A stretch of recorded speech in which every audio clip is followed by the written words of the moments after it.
In this video, you will learn how to write expressions in quadratic form and use quadratic techniques to solve equations. How can solving polynomial equations help you find dimensions? The Taylor Manufacturing Company makes open metal boxes of various sizes. Each sheet of metal is 50 inches long and 32 inches wide. To make a box, a square is cut from each corner.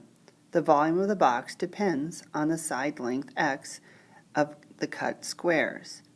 It is given by v of x equals 4x cubed minus 164x squared plus 1600x. You can solve a polynomial equation to find the dimensions of the square to cut for a box with specific volume.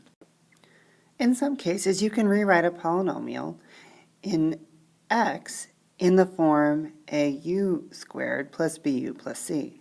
For example, by letting u equal x squared, the expression x to the fourth minus 16x squared plus 60 can be rewritten as x squared squared minus 16x squared plus 60, or u squared minus 16u plus 60. This new but equivalent expression is said to be in quadratic form. An expression that is in quadratic form can be rewritten as au squared plus bu plus c for any numbers a, b, and c where a does not equal 0, where u is some expression in x.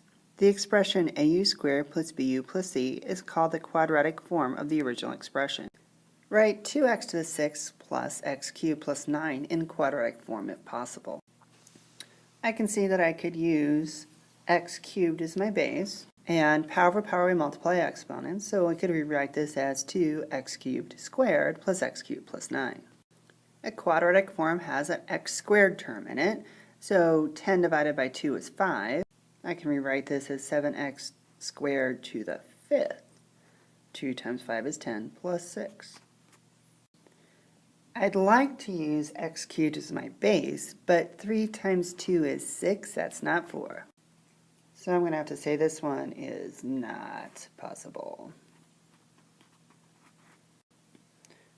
I can use x to the 1/3 as my base. 1/3 times 2 is 2/3.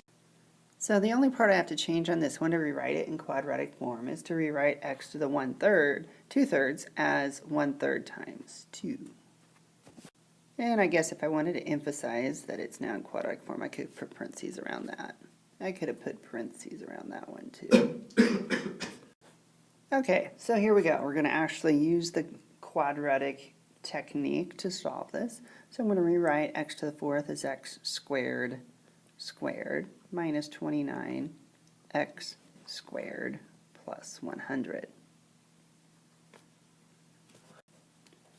I need factors of 100 to give me a sum of negative 29. So I could have negative 4 and negative 25. And conveniently, those are both difference of squares. The square root of x squared is x, the square root of 4 is 2, and negative 2. The square root of 25 is 5 or negative 5.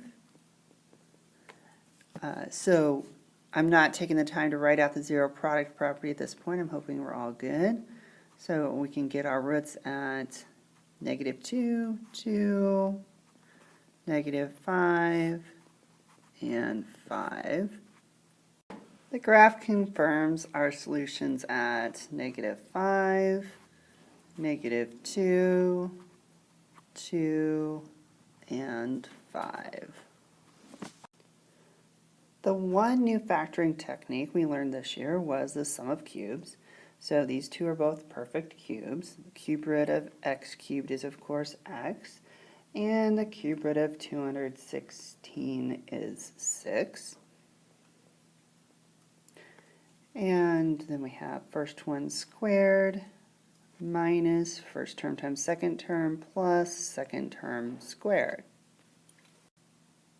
They did not bother solving by factoring when we learned this factoring technique. So the first part, that's pretty obvious, x is negative 6. This is no longer factorable because that's all we could do to factor, so guess what? We can use our friend the quadratic formula. x equals the opposite of b, so negative negatives is going to be plain positive 6, plus or minus b squared, minus 4a, which is just 1, times c, which is 36, all over 2a. When I type 36 minus 4 times 36 in my calculator, I got negative 108 for the discriminant. And we can rewrite square root of 108 as square root of 36 times square root of 3, and square root of negative 1 is, of course, I. And square root of 36 is, of course, 6, and I can divide both of those by 2 because they're even. So I get 3 plus or minus 3 square root of 3i. And we already had x equals negative 6 from the first part. To avoid confusion, you can substitute another variable for the expression in parentheses. So in their example, they have x cubed squared minus 6x cubed, so the number in parentheses is x cubed. Could be rewritten as u squared minus 6u plus 5. However we multiply exponents, and 1/4 times 2 is 1/2.